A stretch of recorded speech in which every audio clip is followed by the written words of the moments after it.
Gymnastiekvereniging Sint-Christoffel hield afgelopen zondag traditiegetrouw de clubkampioenschappen in Sporthal de Wetteling in Venray. Zoals ieder jaar een lange dag voor de deelnemers en de vele vrijwilligers van de vereniging die het evenement doen slagen.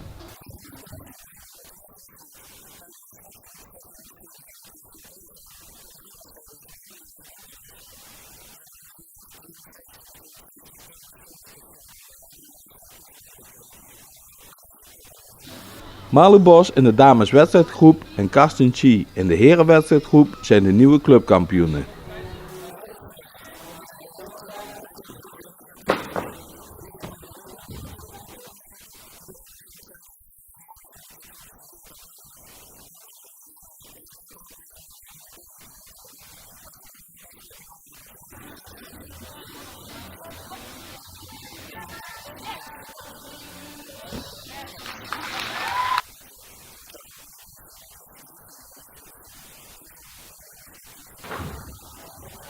In de voorbereiding op de clubkampioenschappen heeft de organisatie niet stilgezeten.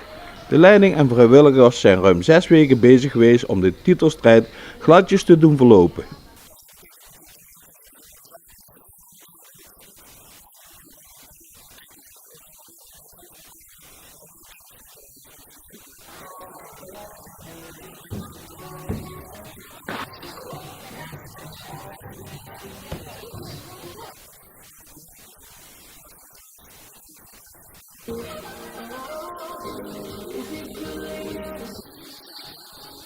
Voorzitter van Broekhoven is heel tevreden met het reilen en zeilen binnen de club.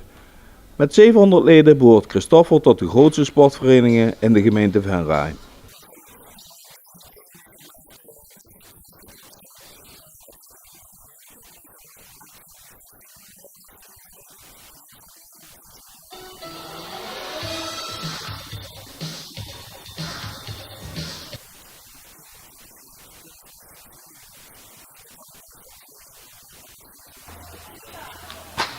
De turnsport is vooral de laatste jaren enorm in populariteit gegroeid. Dankzij de successen van Jury van Gelder en Epke Zonderland bij de heren en de zusjes Sanne en Lieke Wevers bij de dames blijft de groei zich doorzetten.